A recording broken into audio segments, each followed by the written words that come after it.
समझ ले तू ना बनना दान, राहत जिंदगी यीशु ही है, समझ ले तू ना ओ शिफा का बम्बा शाफी यीशु, कैसी न्यारी उसकी शान। शिफा का बम्बा शाफी यीशु, कैसी न्यारी उसकी शान।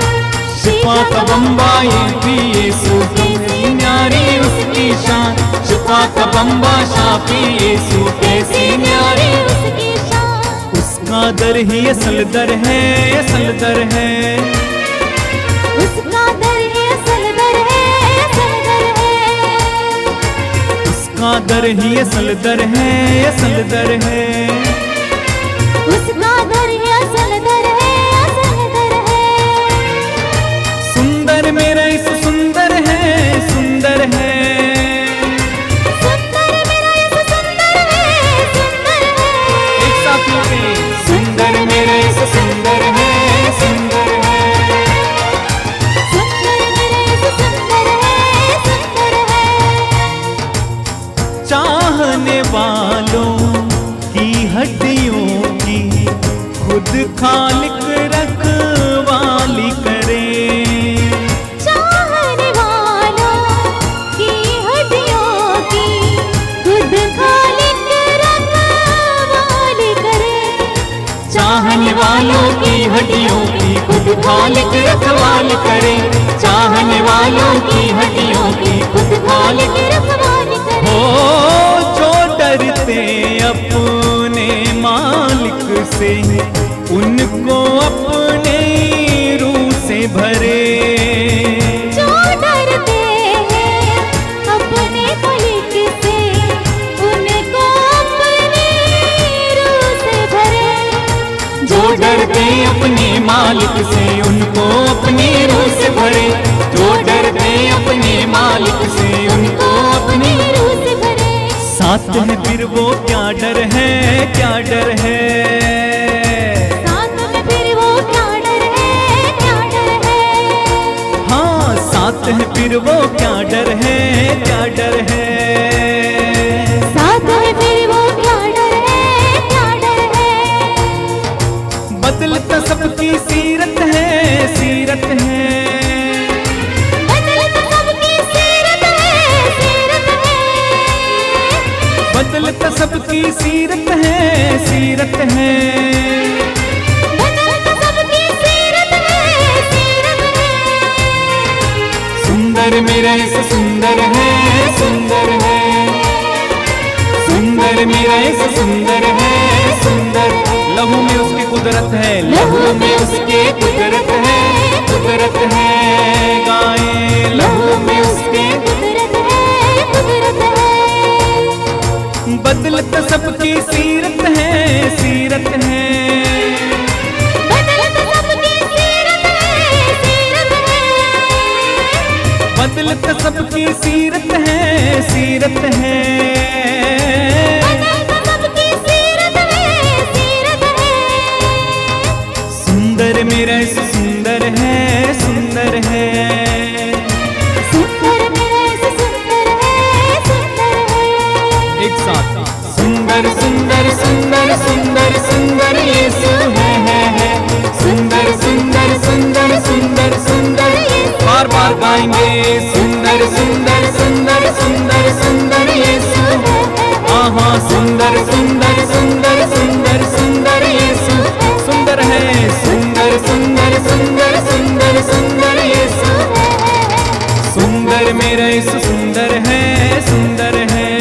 गाएं सुंदर मेरा यीशु सुंदर है, सुंदर है। बार बार गाते जाएं। सुंदर मेरा यीशु सुंदर है, सुंदर है। सुंदर मेरा यीशु सुंदर है, सुंदर है। हालेलुया। सुंदर मेरा यीशु सुंदर है, सुंदर है। सुंदर मेरा यीशु सुंदर है, सुंदर है। सुंदर मेरा यीशु सुंदर है, सुंदर है। हालेलुया। सुंदर मेरा यीशु सुंदर है, सुंदर है। सुंदर मेरा यीशु सुंदर है, सुंदर है। सुंदर मेरा यीशु सुंदर है, सुंदर है।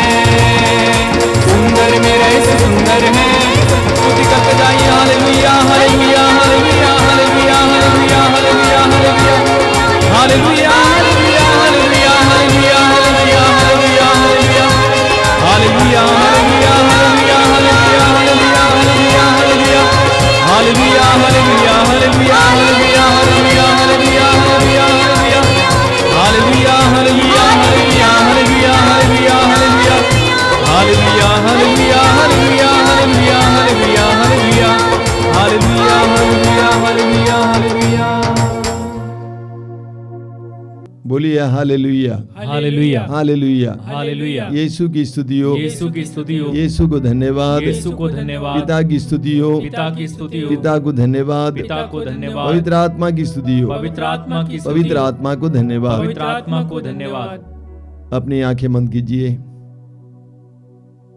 आप जहां कहीं भी बैठे हैं, स्थिर होकर बैठिए। इस सभा में भाग लेने के लिए अपने आप को तैयार कीजिए। इसे देखने मत बैठिए, बल्कि इसमें भाग लेने के लिए बैठिए। यह अनुग्रह का समय, आशीष का समय है। स्वयं प्रभु अपने पवित्र वचन के द्वारा और अपने सानिध्य के द्वारा आपके पास आ रहा है। अपने हृदय और मन को इस समय खोलिए। आंखें बंद कीजिए, हृदय को खोलिए, जीवन के द्वार को खोलिए, प्रभु का स्वागत कीजिए। बोलिए, आइए प्रभु मेरे जीवन में आइए, मेरे परिवार में आइए, मेरी परिस्थितियों में आइए। मैं विश्वास करता हूं कि तू जीवित है। तेरा नाम है इम्मानुएल, ईश्वर हमारे साथ। मैं विश्वास करता हूं कि तू सदा मेरे साथ रहता है। मैं विश्वास करता हूं तेरे लिए कुछ भी असंभव नहीं है। मैं विश्वास करता हूं कि तू मुझे प्यार करता है।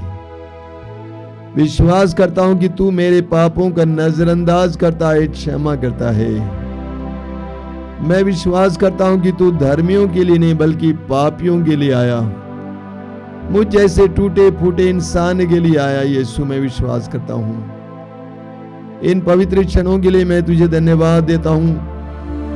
अपने आप को तेरे समक्ष ले आके आता हूं, तेरे दरबार में लेके आता हूं यीशु, क्योंकि मैं विश्वास करता हूं कि तेरे दरबार में बड़े बड़े चिन्ह और चमत्कार प्रकट होते हैं। मैं इस समय स्वीकार करता हूं कि मैं अयोग्य हूं, तुच्छ हूं, कमजोर हूं, दुर्बल हूं। यह भी घोषित करता हूं कि तू सर्वशक्तिमान है, तू पवित्र है, तू परम प्रतापी है। मैं घोषित करता हूं यीशु, घोषित करता हूं। मैं घोषित करता हूं कि तू मरने के बाद तीसरे दिन महिमा के साथ मृतकों में से जी उठा है। आइए यीशु, आइए मेरे जीवन में आइए, मेरी परिस्थितियों में आइए, मेरे परिवार में आइए। यीशु आइए। धन्यवाद प्रभु, धन्यवाद। तेरी स्तुति, तेरी आराधना, तेरी महिमा। प्रार्थना कीजिए मेरे भाई और बहनों पवित्र आत्मा के अभिषेक के लिए। प्रार्थना कीजिए पवित्र आत्मा के आगमन के लिए। पवित्र आत्मा सत्य की आत्मा है, प्रेम का आत्मा है। पवित्र आत्मा शांति का आत्मा है, संयम का आत्मा है। पवित्र आत्मा हमारे जीवन में शक्ति और सामर्थ्य उंडेल सकता है। पवित्र आत्मा का आह्वान कीजिए। बोलिए, आइए पवित्र आत्मा मेरे जीवन में आइए, मेरी बुद्धि को प्रकाशित कीजिए, मेरे मन को प्रकाशित कीजिए। पवित्र वचनों को समझने के लिए कृपा दीजिए। उन पवित्र वचनों के द्वारा मेरे जीवन में कार्य करने के लिए आइए पवित्र आत्मा, आइए पवित्र आत्मा, आइए पवित्र आत्मा। हमारे भाई बहनों के साथ, बहन के साथ मिलकर इस समय हम पवित्र आत्मा का आह्वान करेंगे, पवित्र आत्मा के आगमन के लिए प्रार्थना करेंगे। आंखें बंद रखिए, गीत को अपनाइए, गीत के साथ साथ गाकर पवित्र आत्मा का आह्वान कीजिए।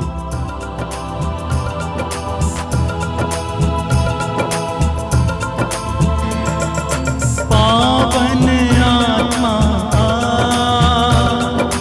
पावन आत्मा, पावन आत्मा, पावन आत्मा,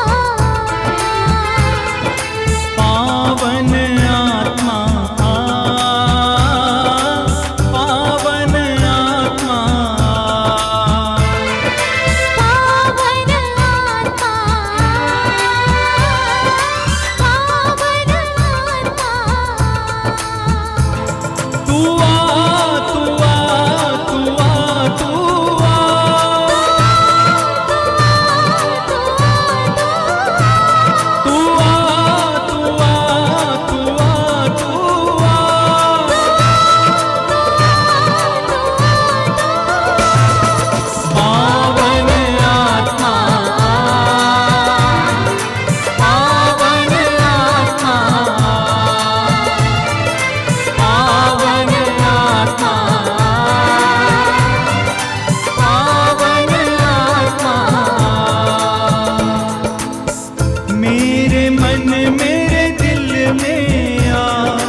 सबको जय यीशु। प्रभु को धन्यवाद देता हूं कि प्रभु ने हमारे जीवन में इन कार्यक्रमों के द्वारा बहुत सारी कृपाएं बरसाई हैं। मैं विश्वास करता हूं कि जब आप इस कार्यक्रम में भाग लेते हैं, प्रभु आपके जीवन में अपनी आशीषें बरसाते हैं। मेरी ये धारणा है कि प्रभु परिशुद्ध प्रेम है और उनके हृदय से हमारे लिए सदा प्रेम बहता है। जब जब हम अपने हृदय के द्वार को प्रभु के लिए खोलते हैं, उस समय वह प्रेम हमारी ओर बहता है। प्रभु को धन्यवाद देता हूं, इस कार्यक्रम के जरिए बहुत सारे भाई बहनों को अलग अलग प्रकार की कृपाएं प्राप्त हो रही हैं। और रविवार की तरह आज भी मैं आपके सामने कुछ चंद उदाहरण रखना चाहता हूं। भोपाल से सिबिला किस्पोटा ने संदेश भेजा है कि कई दिनों से उनके बाल गिरते थे, लेकिन वो कार्यक्रमों में भाग ले रही है। इन दिनों उनका बाल गिरना पूरी तरह से बंद हो गया है।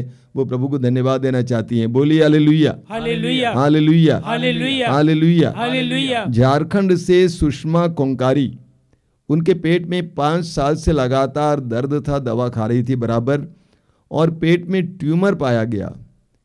एक शाम को कृपाधारा की आराधना के दौरान प्रभु ने उनको स्पर्श किया। अचानक उनको महसूस हुआ कि उनके पेट में कुछ हो रहा है। उसके बाद पेट पूरी तरह से स्वस्थ हो गया, ट्यूमर भी गायब हो गया। बोलिए hallelujah, hallelujah, hallelujah, hallelujah, hallelujah, hallelujah, hallelujah. Hallelujah. Katni से हेमा करकेटा, उन्होंने कहा कि उनको कई प्रकार के शारीरिक रोग थे, लेकिन उन्होंने इन कार्यक्रमों में भाग लेना शुरू किया। आज वो पूरी तरह से स्वस्थ हैं। इसके लिए प्रभु को धन्यवाद देती हैं। बोलिए hallelujah, hallelujah, hallelujah, hallelujah, hallelujah, hallelujah. Basanti Barla Lakhimpur Assam से, वे एएनएम नर्स हैं। हमारे सारे कार्यक्रमों में वो भाग लेती हैं। उन्होंने कहा सबसे पहले उनको विभिन्न प्रकार के पापों से छुटकारा मिला है, पापोमय बातों से छुटकारा मिला है। इतना ही नहीं, उनको कई दिनों से पेट में गैस की समस्या थी, रोज उनको दवा खाना पड़ता था, लेकिन कार्यक्रमों में भाग लिए, प्रार्थना में भाग लिए, आज वो पूरी तरह से स्वस्थ हैं। इसके लिए प्रभु को धन्यवाद देती हैं। बोलिए hallelujah, hallelujah, hallelujah, hallelujah, hallelujah, hallelujah, hallelujah, hallelujah. Orissa से रैया जराई, एक अजीब साक्ष्य है। उन्होंने कहा कि हमारे परिवार में 15 दिन से सबको वॉमिटिंग होता था, उल्टी होती थी और शरीर में खुजली होती थी। वे हैरान थे, परेशान थे, दवा कर रहे थे, लेकिन कोई लाभ नहीं मिला। और उन्होंने हमारा कार्यक्रम देखना शुरू किया, भाग लेना शुरू किया। एक सत्संग के दौरान सबको प्रभु ने स्पर्श किया, उसके बाद खुजली बंद और उल्टी भी बंद। बहुत बड़ा चमत्कार है, प्रभु को धन्यवाद देंगे। Hallelujah, hallelujah, hallelujah, hallelujah, hallelujah, hallelujah, hallelujah, hallelujah. एक बहन ने अपना नाम नहीं बताया है, अपनी बहन के लिए प्रभु को धन्यवाद देती हैं। उन सबका विश्वास बहुत कमजोर था, प्रार्थना में भाग लेने से पूरे परिवार का विश्वास बढ़ गया है। इतना ही नहीं, बहन को दमे का रोग था, सांस लेने में परेशानी थी, दमे का रोग था। उस रोग से उसको पूरी तरह से चंगाई मिल गई। इसके लिए वो प्रभु को धन्यवाद देती है। बोलिए हालेलुया, हालेलुया, हालेलुया। हालेलुया। इन दिनों मुझे देखने को मिलता है कि बहुत सारे युवक युवतियां प्रभु की ओर आकृष्ट हो रहे हैं। पढ़े लिखे युवक युवतियां प्रभु के वचनों को सुनने के लिए वे आतुर हैं। कम से कम 2 लोग मेरे पास आई थी बनारस की, एक AA है, दूसरी MA है। उन्होंने कहा कि हम चाहते हैं कि प्रभु की इच्छा के अनुसार हम जीवन जिएं। वे लगातार प्रभु के वचनों को सुनती हैं, प्रार्थना करती हैं, प्रभु की कृपाएं प्राप्त करती हैं। बहुत आत्मापूर्ण लोग हैं। प्रभु को धन्यवाद देते हैं कि प्रभु इन दिनों बहुत सारे युवक युवतियों को अपने करीब बुला रहे हैं। God bless you my children. प्रभु आप सबको आशीष दे। बोलिए hallelujah, hallelujah, hallelujah, hallelujah, hallelujah, hallelujah. मेरे प्रिय भाई और बहनों, प्रभु यीशु ने हमें वह सशक्त, सुंदर और सबसे आदर्श प्रार्थना सिखाई है, हे हमारे पिता की प्रार्थना। उस प्रार्थना में प्रभु ने हमें बताया है कि पिता से प्रार्थना करें कि हे प्रेमी पिता परमेश्वर, हमें परीक्षा में गिरने ना दें, परंतु बुराई से बचा। हमें परीक्षा में गिरने ना दें। परीक्षा, प्रलोभन हम सबका प्रतिदिन का अनुभव है। परीक्षा, प्रलोभन हम सबका प्रतिदिन का अनुभव है। एफेसियों के पत्र के अध्याय 6 उसके वाक्य 12 में संत पौलुस कहते हैं, हमें निरे मनुष्यों से नहीं बल्कि अंधकार में संसार के अधिपतियों, अधिकारियों, शासकों तथा आकाश के दुष्ट आत्माओं से लड़ना पड़ता है। एक बहुत बड़ा खुलासा है। हमारा शत्रु हमारा पड़ोसी नहीं है, भाई बहन नहीं है, पति नहीं है, पत्नी नहीं है, वे नहीं है जो हमें दुख देते रहते हैं, बल्कि पौलुस कहते हैं हमें निरे मनुष्यों से नहीं बल्कि अंधकार में संसार के अधिपतियों, अधिकारियों, शासकों तथा आकाश के दुष्ट आत्माओं से लड़ना पड़ता है। ये एक सच्चाई है, इस सच्चाई को जानना जरूरी है। संसार में जीने के लिए सांसारिक बातों को जानना ही काफी नहीं, आध्यात्मिक बातों को भी जानना जरूरी है। पौलुस कहते हैं कि हमें हमेशा अंधकार में संसार के अधिकारियों, अधिपतियों, शासकों और दुष्ट आत्माओं से लड़ना पड़ता है। ये जीवन एक संघर्ष है, एक युद्ध है। पौलुस ने कितनी सच बात कही है कि हमें हर समय विभिन्न प्रकार की दुष्ट आत्माओं से लड़ना पड़ता है। वासना की आत्मा से लड़ना पड़ता है, लालच की आत्मा से लड़ना पड़ता है, ईर्ष्या जलन की आत्मा से लड़ना पड़ता है, स्वार्थ की आत्मा से लड़ना पड़ता है, क्रोध की आत्मा से लड़ना पड़ता है, आलस्य की आत्मा से लड़ना पड़ता है, उदासी की आत्मा से लड़ना पड़ता है, निराशा की आत्मा से, शोक की आत्मा से निरंतर हमें लड़ना पड़ता है। ये आप और मेरा अनुभव है, प्रति पल का अनुभव, प्रतिदिन का अनुभव। पेतरुस इसी बात को दूसरे ढंग से रखते हैं। पेतरुस का पहला पत्र अध्याय 5 वाक्य 8 में पेतरुस कहते हैं आप संयम रखें, जागते रहें। आप संयम रखें, जागते रहें। आपका शत्रु शैतान दहाड़ते सिंह की तरह विचरता है, ढूंढते रहता है कि किसे फाड़ खाएं।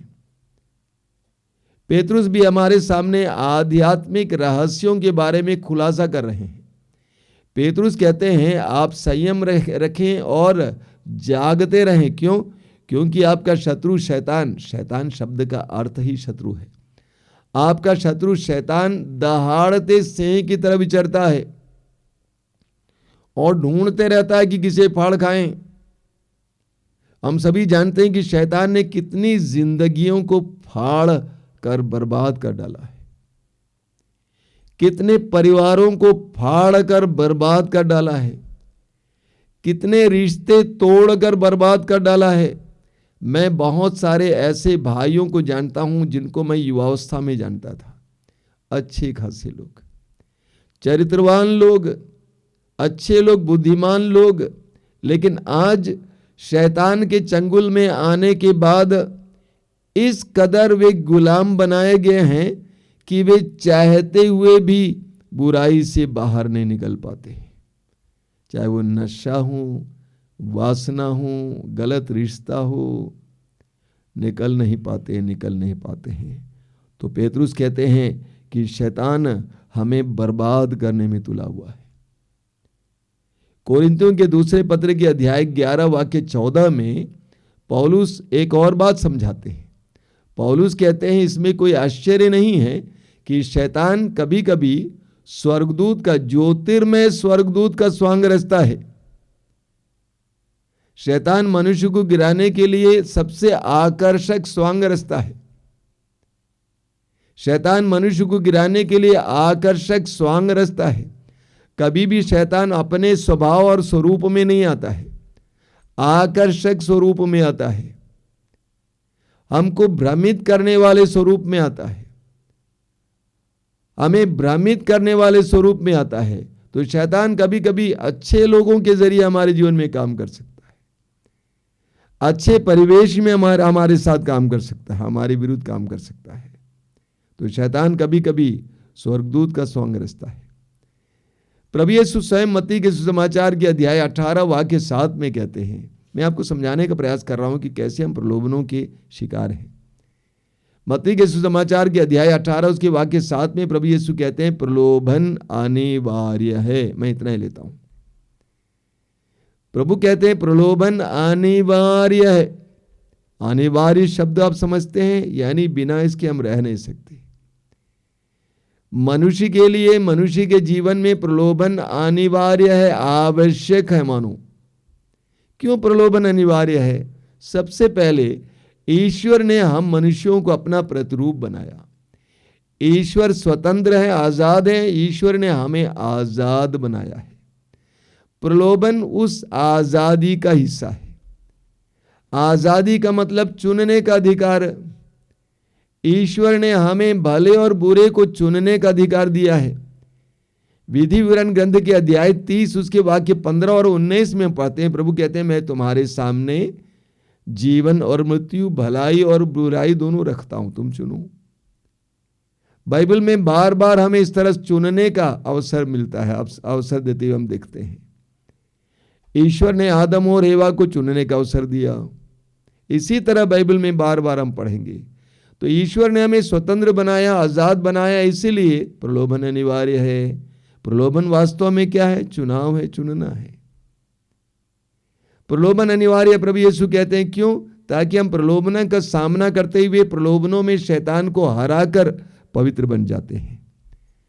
यानी हमें आगे बढ़ने के लिए, हमें पवित्र बनने के लिए, हमें जीवन में सफल होने के लिए प्रलोभन एक माध्यम भी है, एक बाधा है। उसको तोड़कर हम आगे जा सकते हैं। तो प्रभु का वचन हमें सिखाता है कि हमारे जीवन में हमें प्रलोभनों का सामना करना पड़ता है, परीक्षाओं का सामना करना पड़ता है। हम बाइबल में बड़े बड़े लोगों का उदाहरण पाते हैं, आगे हम मनन करेंगे। उनके जीवन में प्रलोभन आया। कलीसिया के इतिहास में बड़े बड़े संतों के बारे में पढ़ते हैं, उनके जीवन में प्रलोभन आया। बहुत बड़े संत फ्रांसिस असीसी, कितना प्रलोभन उनको हुआ था। तो प्रलोभन हमारे लिए अनिवार्य है, हमारे जीवन में बना रहता है। मैं आज आपके सामने बाइबल के 2 खास प्रलोभनों को आपके सामने रखना चाहता हूं। पहला है उत्पत्ति ग्रंथ अध्याय 3 में हेवा और आदम के लिए, आदि मानव के लिए प्रलोभन। वचन में हम पढ़ते हैं कि ईश्वर ने मनुष्य को, आदम और हेवा को एक सुंदर बगान में रखा, आदन बगान में, और कहा कि तुम इसके अधिकारी हो, नाम दो किसी को भी, कोई भी नाम दो, ये इसका तुम अधिकारी हो। और ईश्वर ने उनके सामने भी एक चुनाव देखा, चुनने का मौका दिया। ईश्वर ने कहा कि सारे पेड़ों के फल खा सकते हो, लेकिन बीचों बीच जो पेड़ है उसका फल नहीं खाना। उसका फल खाओगे तुम्हारी आंखें बंद हो जाएंगी, तुम मर जाओगे।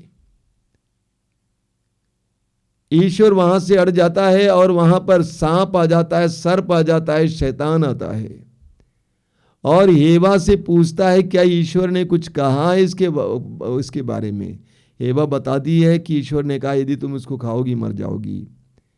और शैतान एक विपरीत बात बताता है, सच्चाई यह है इसको खाओगी तुम्हारी आंखें खुल जाएंगी और तुम ईश्वर के बराबर हो जाओगी, ईश्वर के सदृश हो जाओगी। शैतान ने हेवा से कहा यदि तुम इस फल को खाओगी तो तुम्हारी आंखें बंद नहीं होंगी बल्कि तुम्हारी आंखें खुल जाएंगी और तुम ईश्वर के सदृश हो जाओगी। शैतान ने हेवा से जो कहा बहुत ही आकर्षक बात थी, तर्कपूर्ण बात।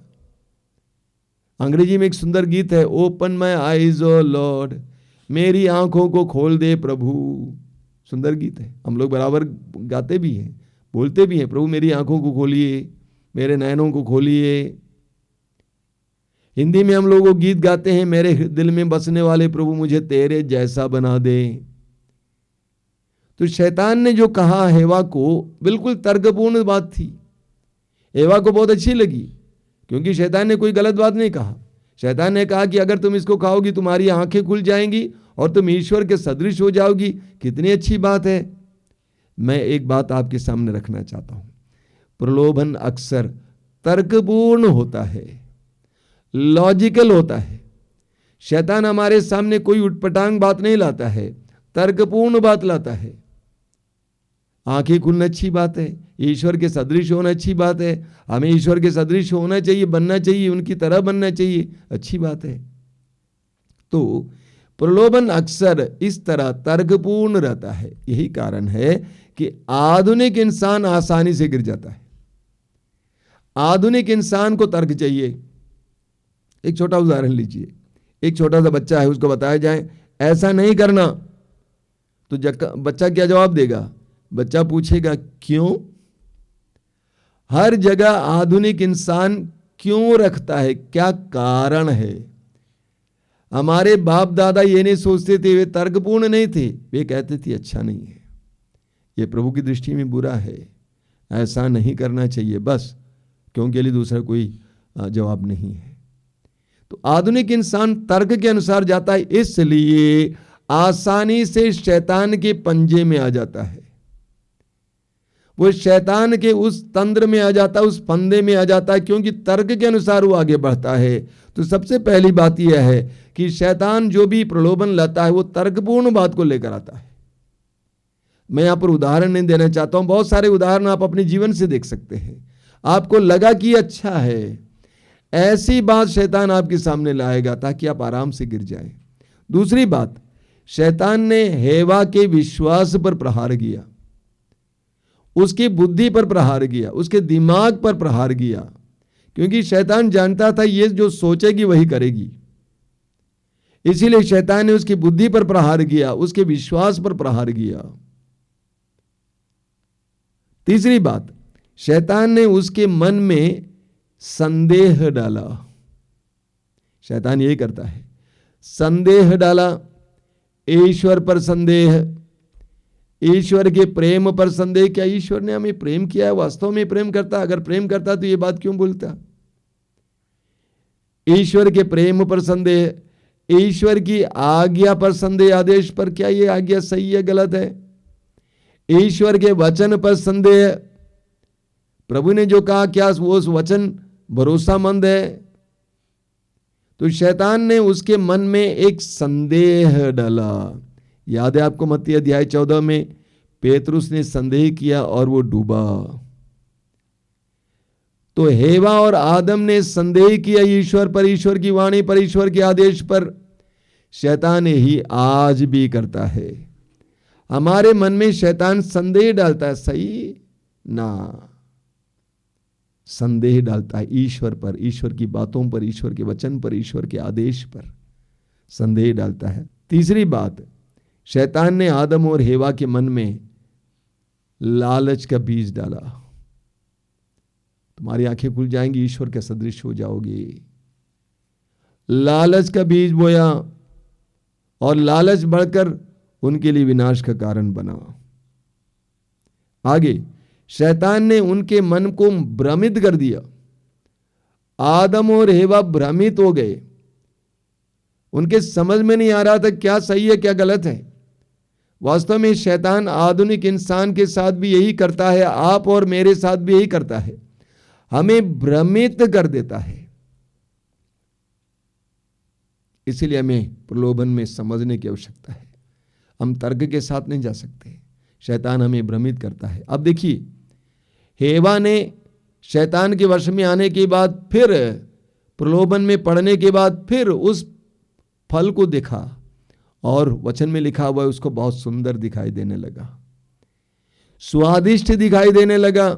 उसने सोचा इसको खाऊंगा तो कितना स्वादिष्ट होगा, इसको खाऊंगा तो मेरी बुद्धि कितनी खुलेगी, मेरे अंदर कितना ज्ञान आएगा। वही फल जो आज तक, अभी तक उसके लिए डर का कारण था, उसकी ओर देखने तक को सोचती नहीं थी, अब प्रलोभन में गिरने के बाद वह सुंदर दिखने लगता है, स्वादिष्ट दिखने लगता है। प्रलोभन में गिरने के बाद मनुष्य अंधा हो जाता है, मनुष्य अंधा हो जाता है। वो समझ नहीं पाता है कि मैं क्या कर रहा हूं। वो सोचता है कोई नहीं देखता है, कोई नहीं जानता है, लेकिन सच्चाई यह है कि सभी जानते हैं, लेकिन वो स्वयं अंधा बन जाता है। और हम जानते हैं कि आदम और हेवा शैतान के वश में पड़ जाते हैं और वे पाप के शिकार बनते हैं। दूसरा प्रलोभन है प्रभु यीशु का प्रलोभन। लूकस के सुसमाचार के अध्याय 4 में हमें इसके बारे में पढ़ने को मिलता है। सबसे पहली बात यह है, प्रभु यीशु कितनी बार प्रभु यीशु को प्रलोभन हुआ था? कुछ लोग कहते हैं 3 बार, बिल्कुल नहीं। सुसमाचार में बताता है कि वो 40 दिन उनको प्रलोभनों से गुजरना पड़ा।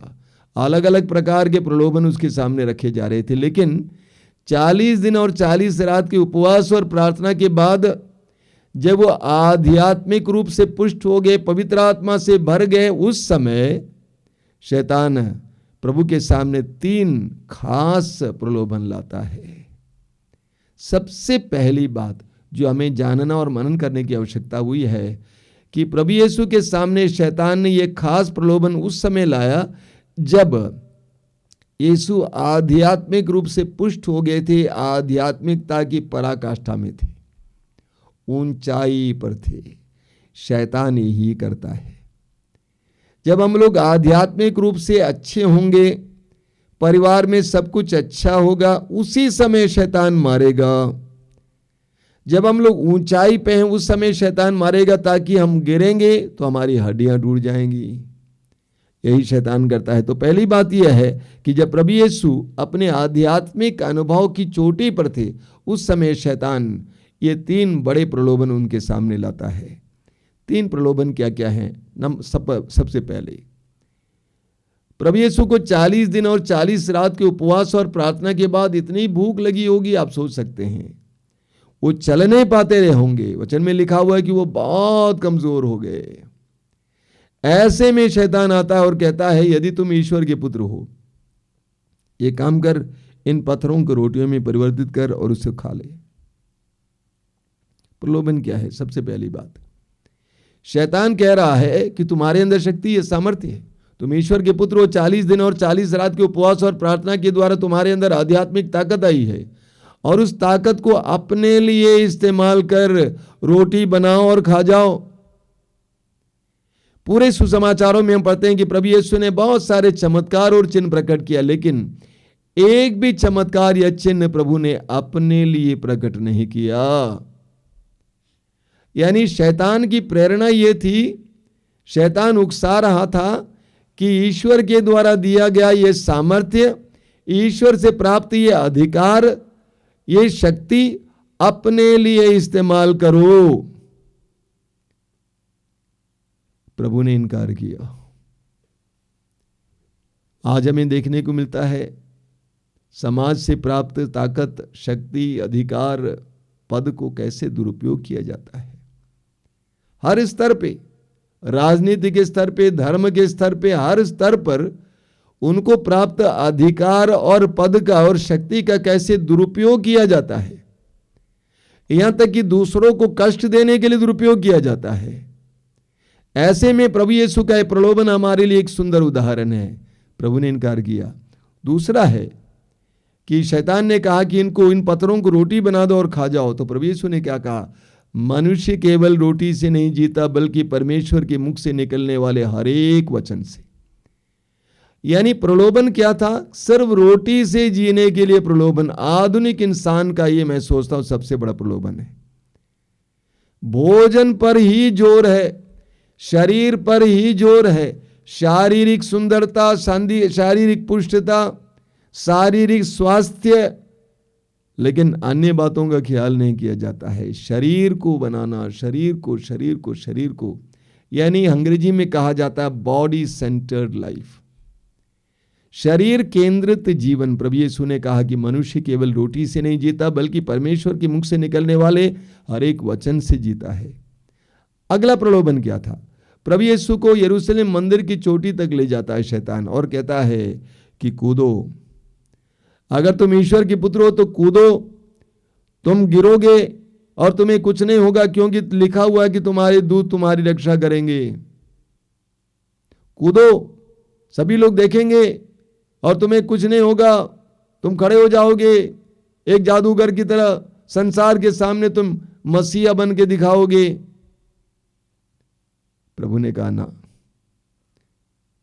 अपने प्रभु की परीक्षा नहीं लेना। कई लोग अपने जीवन में प्रभु की परीक्षा लेते हैं, जो करना नहीं चाहिए करते हैं, जो प्रभु नहीं चाहते वो भी करते हैं। ऐसे रिस्क लेते हैं, बड़े बड़े रिस्क लेते हैं, सोचते हैं कोई बात नहीं प्रभु संभालेंगे। नहीं, जो प्रभु नहीं चाहते हैं रिस्क लेते हैं और प्रभु को परीक्षा में डालने का प्रयास करते हैं। प्रभु ने कहा, लिखा है अपने प्रभु ईश्वर की परीक्षा मत लो।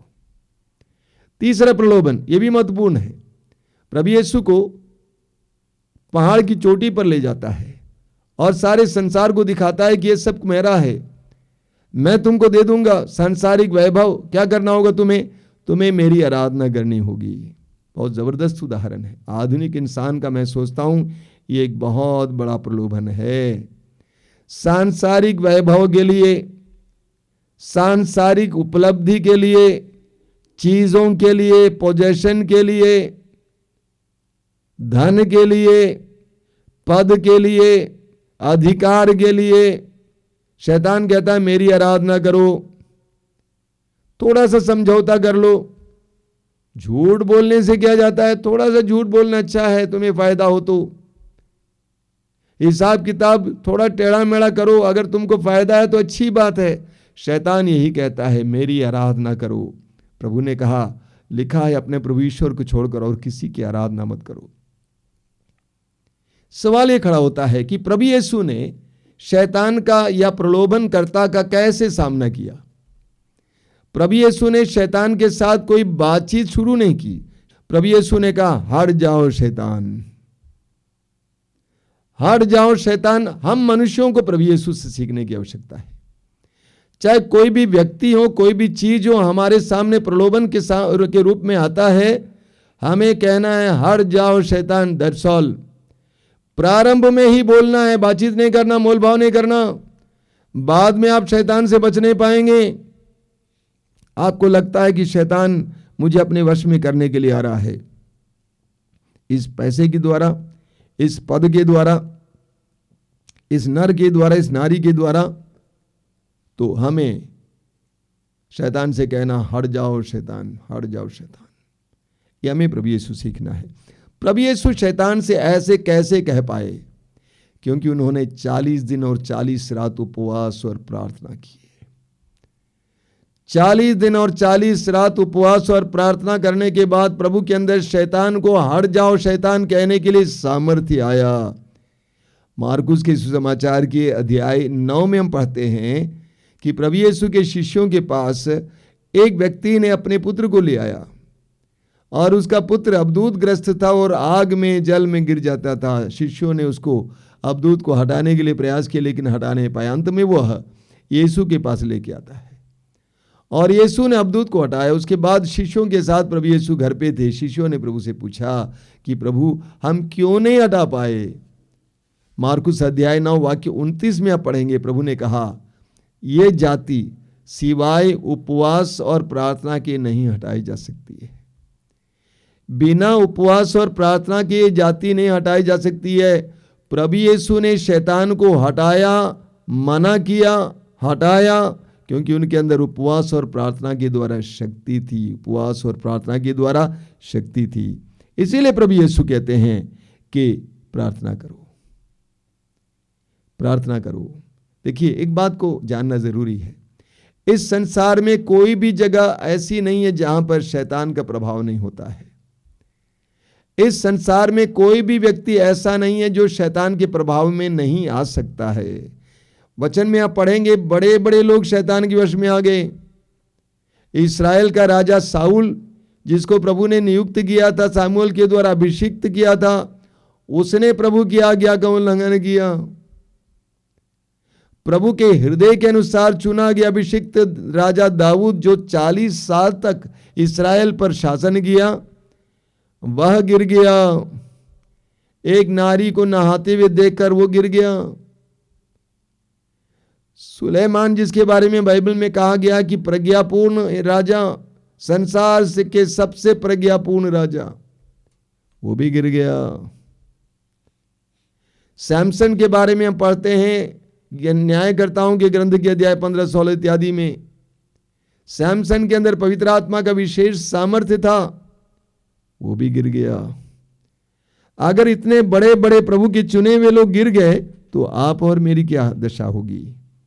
इसीलिए प्रभु ने कहा प्रार्थना करो, हमें परीक्षा में न डाल। इसीलिए प्रभु ने कहा मार्कुस अध्याय 14 वाक्य 38 में, जागते रहो और प्रार्थना करते रहो जिससे तुम परीक्षा में न पड़ जाओ, क्योंकि तुम्हारी आत्मा तो तत्पर है लेकिन शरीर दुर्बल है। जागते रहो और प्रार्थना करते रहो।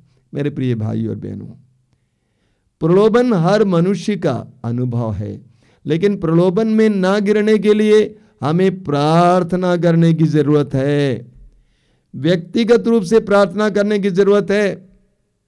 व्यक्तिगत रूप से प्रार्थना करने की जरूरत है, क्योंकि प्रार्थना ही शैतान को हराने का एकमात्र शस्त्र है। व्यक्तिगत रूप से प्रार्थना करने की जरूरत है कि प्रभु मुझे परीक्षा में गिरने ना दे, मुझे परीक्षा में गिरने ना दे। हमें पारिवारिक रूप से भी प्रार्थना करने की जरूरत है। पति काफी दूर काम के लिए गया हुआ है, पत्नी की जिम्मेदारी है बच्चों के साथ, उनके लिए प्रार्थना करना, प्रभु जमाना खराब है, माहौल खराब है, मेरे पति को, हमारे पिता को हर तरह की बुराई से बचाए रखना, प्रलोभन में गिरने नहीं देना।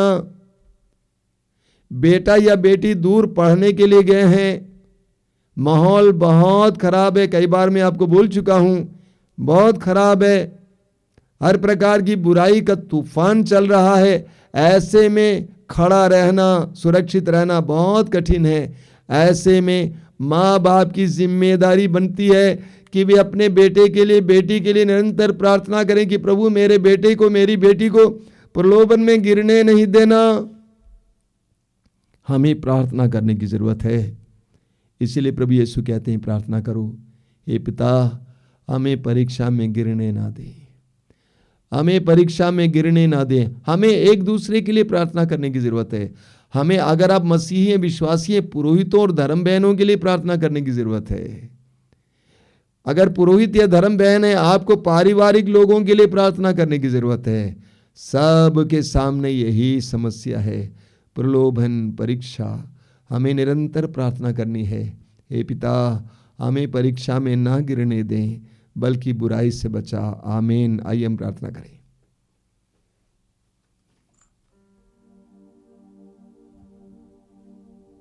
प्रभु यीशु धन्यवाद देते हैं तेरी महान प्रार्थना के लिए।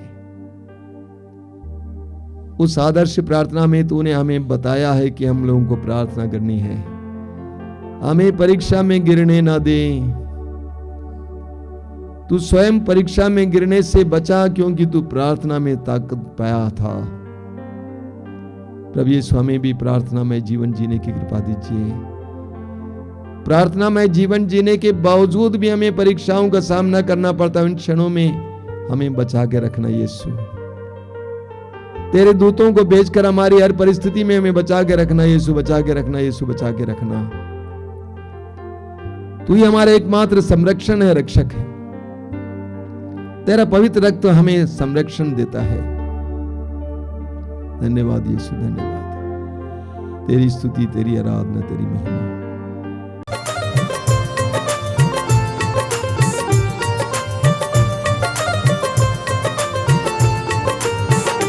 तेरे बंदे तुझे छूना चाहते हैं,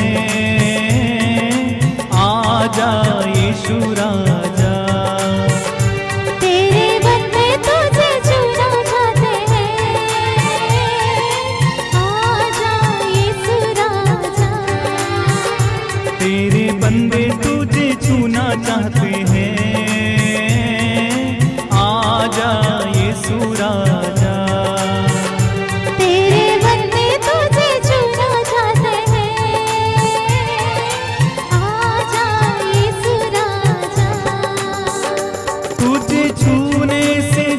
मिलता है, तुझे छूने से आनंद मिलता है, तुझे छूने से जीवन मिलता है, तुझे छूने से आनंद मिलता है, तुझे छूने से जीवन मिलता है, तुझे छूने से आनंद मिलता है।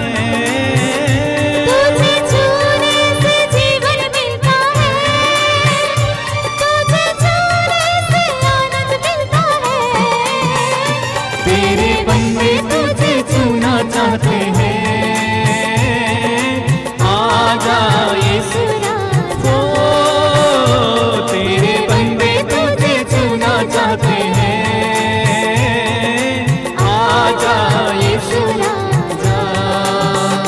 तुझे छूने से शांति मिलती है, तुझे छूने से शक्ति मिलती है,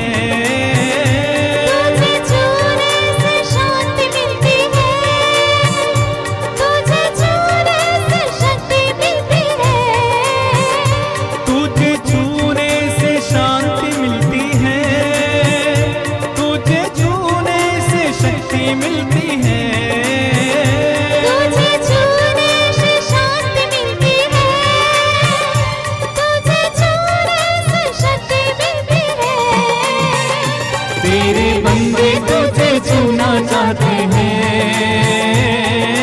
आजा यीशु, प्रभु हमारे बीच में आ रहे हैं, स्वागत करें। तेरे बंदे तुझे छूना चाहते हैं। ओ आजा यीशु आजा। तुझे छूने से चंगाई मिलती है, तुझे छूने से आशीष मिलती है।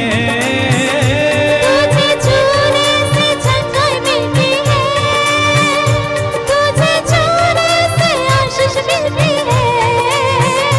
तुझे छूने से चंगाई मिलती है, तुझे छूने से आशीष मिलती है। तुझे छूने से चंगाई मिलती है, तुझे छूने से आशीष मिलती है। तेरे बंदे तुझे छूना चाहते हैं। आजा यीशु, हाँ, तेरे बंदे तुझे छूना चाहते हैं। आजा यीशु, सब लोग मिलकर गाते जाइए। तेरे बंदे तुझे छूना चाहते हैं। ओ आजा यीशु, हाँ, तेरे बंदे तुझे छूना चाहते हैं। आजा यीशु राजा, तेरे बंदे तुझे छूना चाहते हैं। आजा यीशु, सब लोग प्रभु की ओर हाथ बढ़ा के तेरे बंदे तुझे छूना चाहते हैं। आजा यीशु पुकारिए, तेरे बंदे तुझे छूना चाहते हैं। आजा यीशु, ओ तेरे बंदे तुझे छूना चाहते हैं। आजा यीशु राजा, तेरे बंदे तुझे छूना चाहते हैं। आजा यीशु राजा। स्तुति करते जाएंगे। Hallelujah hallelujah hallelujah hallelujah hallelujah hallelujah hallelujah hallelujah hallelujah hallelujah hallelujah hallelujah hallelujah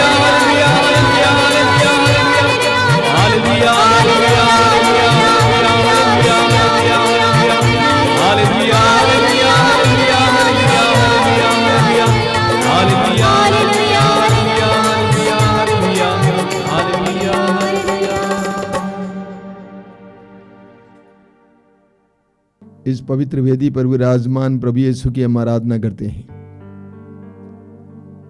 अपने हृदय और मन को एकाग्र कीजिए। आराधना में हम प्रभु के साथ एक हो जाएं। यूहन्ना के समाचार के अध्याय 15 वाक्य 5 को याद कीजिए। प्रभु कहते हैं कि मैं दाखलता हूं और तुम डालियां हो। जो मुझ में रहता है और मैं जिसमें रहता हूं वही बहुत फलता है, क्योंकि मुझसे अलग रहकर तुम कुछ भी नहीं कर सकते। प्रभु के साथ इस समय जुड़ जाइए। प्रभु की आशीषें आपकी ओर बहने दीजिए। प्रभु की कृपा आपकी ओर इस समय बहने दीजिए। उस करुणामय प्रभु का सानिध्य महसूस करना।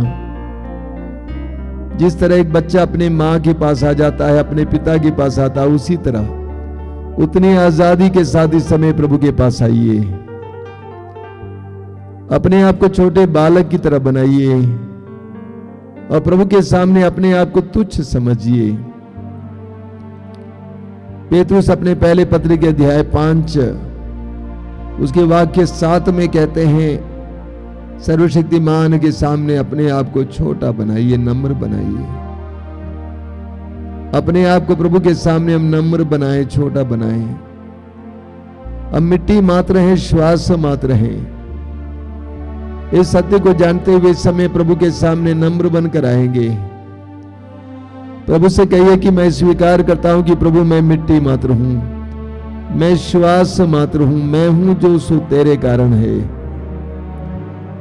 तू ही मेरा कारण है प्रभु, तू ही मेरा निमित्त है, तू ही मेरे जीवन का स्रोत है। तूने स्वयं कहा, डरो नहीं, आदि और अंत मैं हूं, जीवन का स्रोत मैं हूं। मैं इस समय अंगीकार करता हूं, स्वीकार करता हूं और इस समय घोषित करता हूं कि तू ही मेरे जीवन का स्रोत है। बिना तेरे मैं दुर्बल हूं, कमजोर हूं। तूने स्वयं कहा कि मुझसे अलग रहकर तुम कुछ भी नहीं कर सकते। ये सच्चाई है प्रभु। मैं इस समय अंगीकार करता हूं, स्वीकार करता हूं, घोषित करता हूं मैंने अपने जीवन में तेरे तुझसे अलग रहकर जो भी करने का प्रयास किया वो व्यर्थ निकला। इस समय मैं अपने जीवन की हर परिस्थिति को तेरे सामने लाता हूं यीशु। मेरे परिवार की परिस्थिति को तेरे सामने लाता हूं, मेरे घर की परिस्थिति को तेरे सामने लाता हूं यीशु। मेरे व्यक्तिगत परिस्थिति को तेरे सामने लाता हूं। हम थक गए प्रभु, बोझ से दब गए हैं। अलग अलग प्रकार का बोझ हमारे सिर पर है। हम विश्वास के साथ तेरी आवाज सुनकर तेरे पास आए हैं प्रभु यीशु। तूने आवाज दी थी, थके मांदे बोझ से दबे लोगों तुम सबके सब मेरे पास आओ, मैं तुम्हें विश्राम दूंगा। तेरी आवाज को सुनकर हम तेरे सामने आए हैं यीशु। विश्वास करते हैं कि तू हमारी दर्द और पीड़ा को अपने ऊपर उठाएगा, क्योंकि तेरे वचन में लिखा हुआ है वो हमारे रोगों को अपने ऊपर लेता था और हमारे दुखों से वो लदा हुआ था। मैं अपने परिवार के दुख पीड़ाओं को तेरे कंधे पर रख देता हूं यीशु।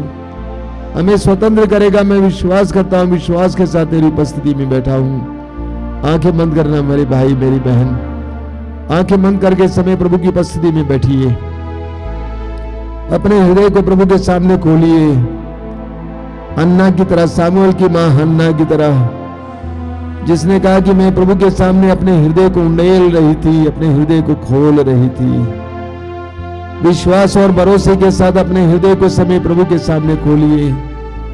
दर्द पीड़ा को प्रभु के सामने समर्पित करना, विश्वास के साथ, भरोसे के साथ समर्पित कीजिए, समर्पित कीजिए, समर्पित कीजिए।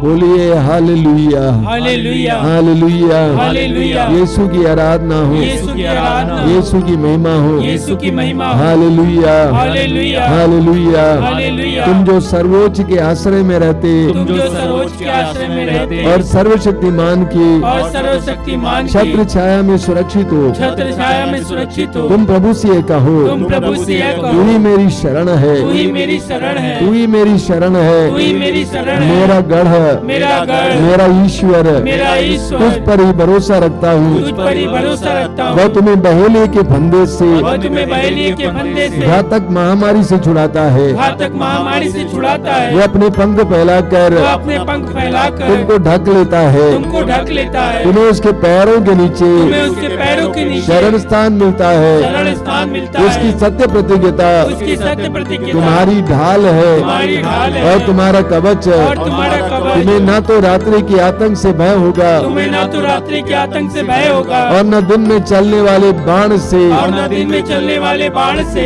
न अंधकार में फैलने वाली महामारी से, न अंधकार में फैलने वाली महामारी से, और न दोपहर को चलने वाली घातक लू से। और न दोपहर को चलने वाली घातक लू से। तुम्हारी बगल में भले ही हजारों तुम्हारे बगल में भले ही हजारों और तुम्हारी दाहिनी ओर लाखों ढेर हो और जाए, तुम्हारे दाहिनी ओर लाखों ढेर हो जाए, किंतु तुमको कुछ नहीं होगा। किंतु तुमको कुछ नहीं होगा। तुम अपनी आंखों से देखोगे तुम अपनी आंखों से देखोगे कि किस प्रकार कि किस प्रकार विधर्मियों को दंड दिया जाता है, धर्मियों को दंड दिया जाता है, क्योंकि प्रभु तुम्हारा आश्रय है। क्योंकि प्रभु तुम्हारा आश्रय है। तुमने सर्वोच्च ईश्वर को तुमने सर्वोच्च ईश्वर को अपना शरण स्थान बनाया अपना है। शरण स्थान बनाया है। तुम्हारा कोई अनिष्ट नहीं होगा। हमारा कोई अनिष्ट नहीं होगा। महामारी तुम्हारे घर के निकट महामारी तुम्हारे घर के निकट नहीं आएगी, नहीं आएगी, क्योंकि वो अपने दूतों को आदेश देगा क्योंकि वो अपने दूतों को आदेश कि देगा तुम जहाँ कहीं भी जाओगे कि तुम जहाँ कहीं भी वो जाओगे तुम्हारी रक्षा वे करें। तुम्हारी रक्षा वो करेंगे। तुम्हें अपने हाथों पर उठा लेंगे वे तुम्हें अपने हाथों में उठा लेंगे कि कहीं तुम्हारे पैरों को कहीं कहीं तुम्हारे पैरों को पत्थर से चोट न लगे। पत्थर से चोट लगे। Hallelujah, hallelujah, hallelujah, hallelujah, hallelujah, hallelujah, hallelujah, hallelujah, hallelujah, hallelujah, hallelujah, hallelujah, hallelujah, hallelujah, hallelujah, hallelujah, hallelujah, hallelujah.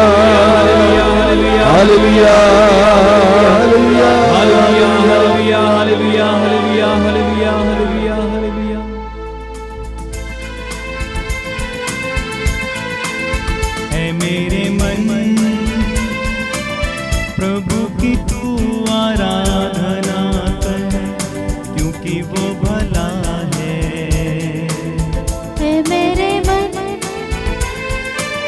प्रभु की तू आराधना कर, क्योंकि वो भला है मेरे मन प्रभु की तू आराधना कर, क्योंकि वो भला है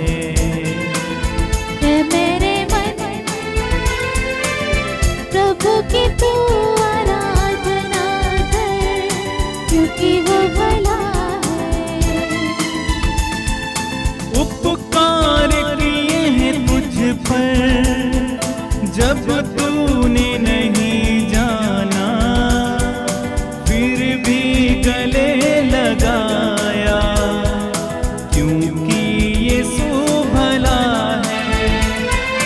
उपकार किए हैं तुझ पर जब तूने नहीं जाना, फिर भी गले लगाया, क्योंकि यीशु भला है मेरे मन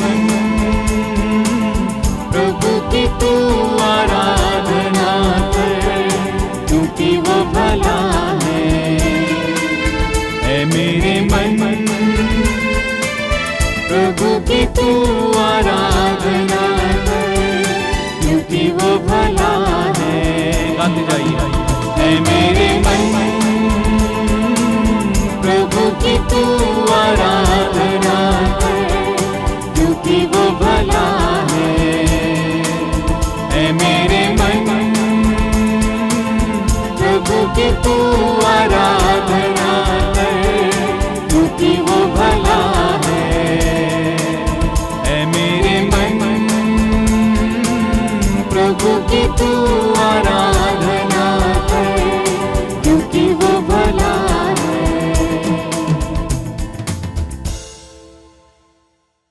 अपनी आंखें खोलिए। मेरे प्रिय भाई और बहनों, मार्कुस अध्याय 14 वाक्य 38 में प्रभु हमें एक बहुत बड़ी शिक्षा देते हैं।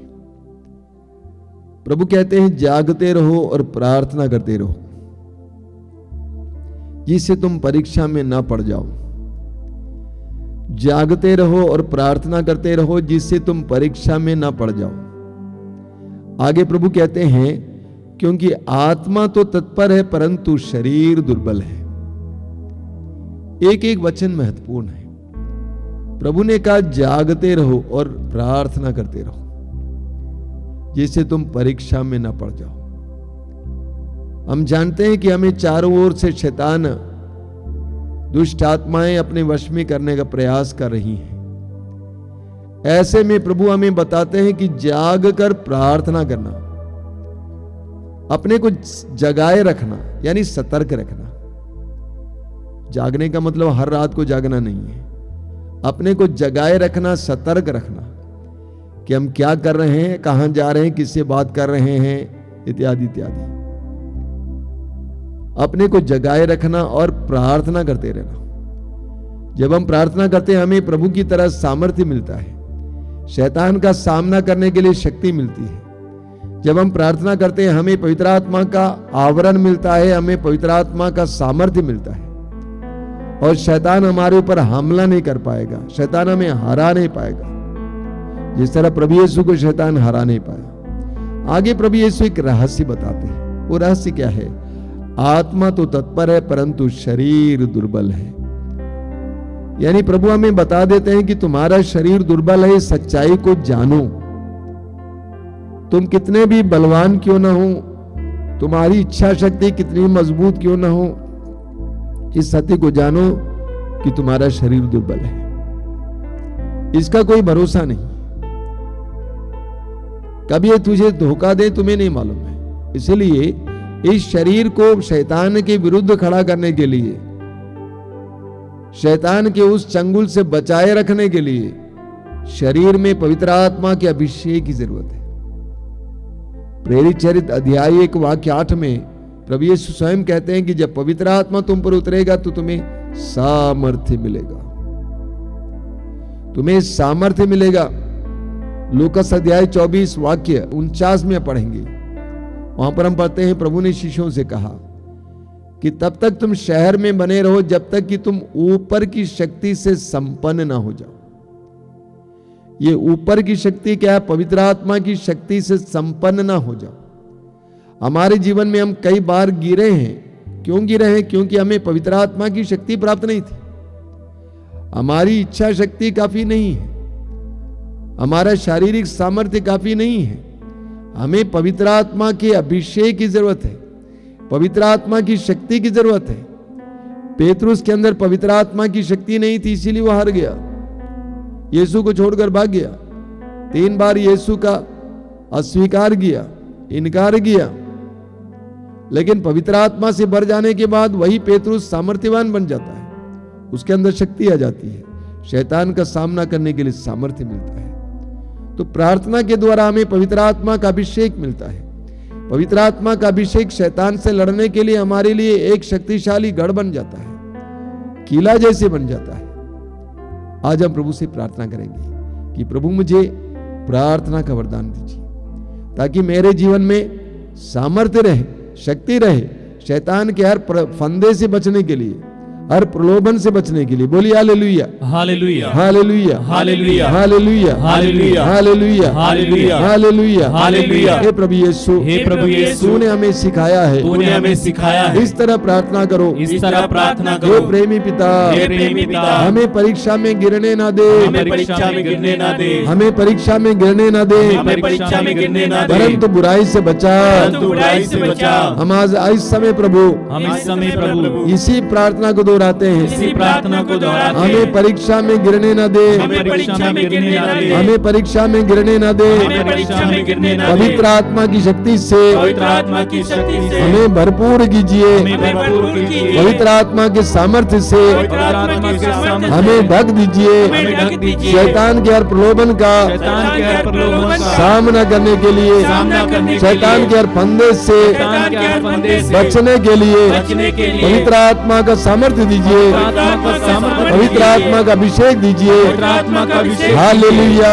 Hallelujah, hallelujah, hallelujah, hallelujah, hallelujah, hallelujah, hallelujah, hallelujah, hallelujah, hallelujah, hallelujah, hallelujah, hallelujah, hallelujah, hallelujah, hallelujah. Hallelujah.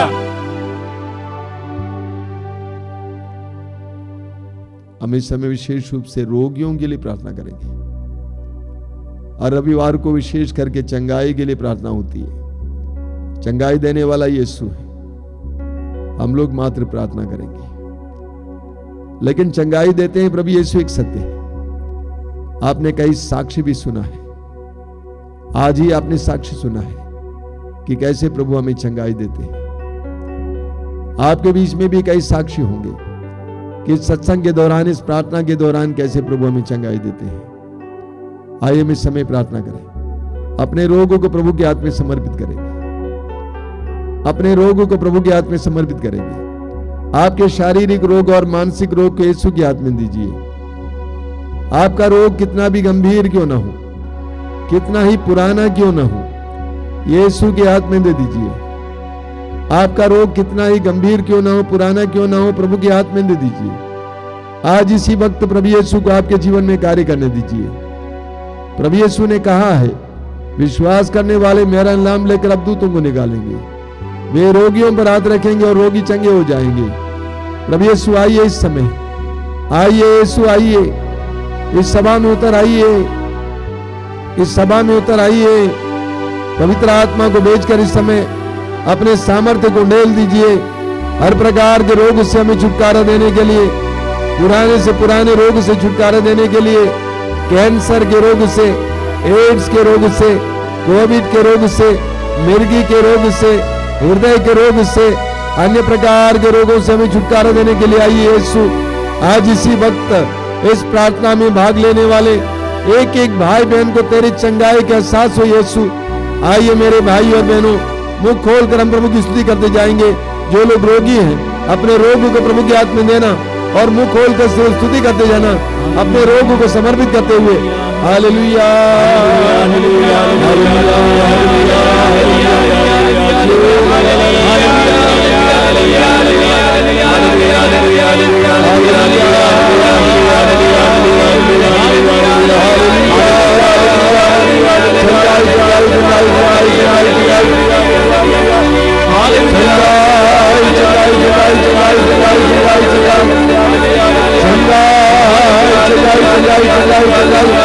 हर तरह के रोग से, पुराने से पुराने रोग से, गंभीर से गंभीर रोग से इसी वक्त चंगाई।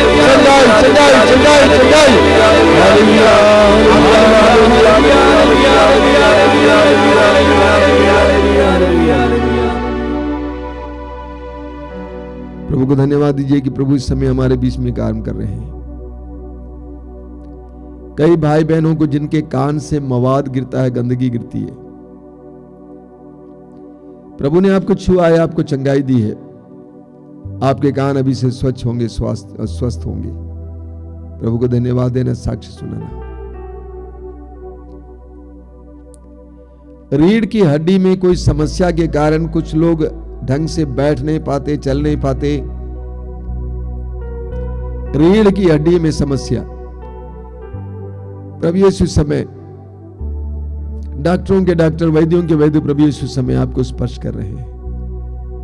आप महसूस करेंगे कि आपका रोग, आपका दर्द मिट गया है। प्रभु को धन्यवाद देना, साक्ष्य देना।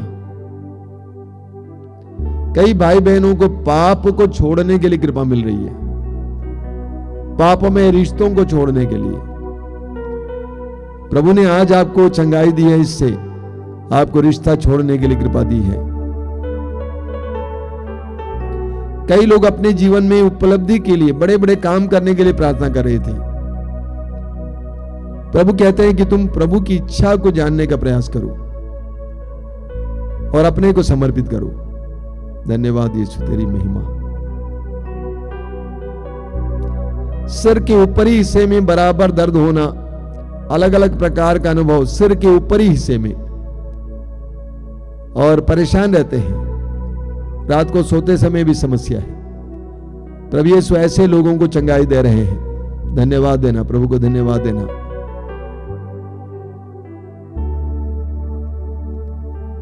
इन प्रार्थनाओं में भाग लेने से कुछ ऐसे भाई बहन हैं जो बहुत ज्यादा ही क्रूर थे, क्रूर स्वभाव के, उनको चंगाई मिल रही है। वे दयालु बन रहे हैं। प्रभु को धन्यवाद देना।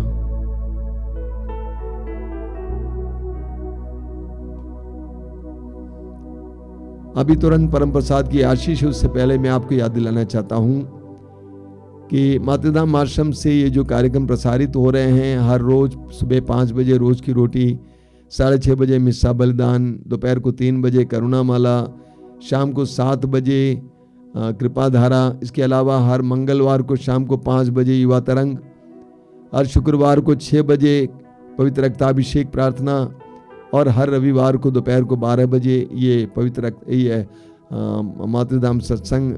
इन सारे कार्यक्रमों में भाग लीजिए और प्रभु की आशीष पाइए। May God bless you.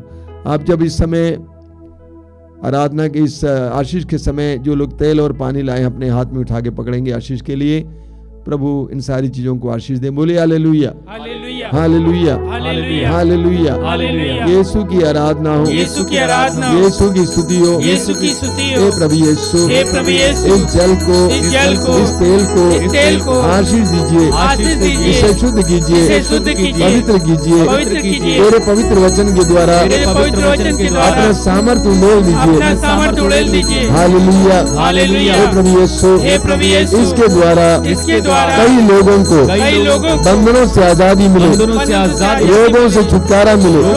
Hallelujah, hallelujah, hallelujah, hallelujah, hallelujah, hallelujah.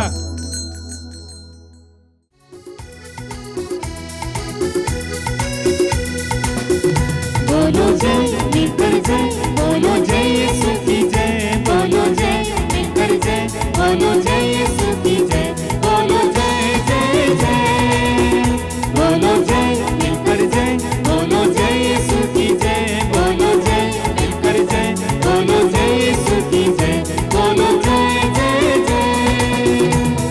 प्रेम की तेरी यही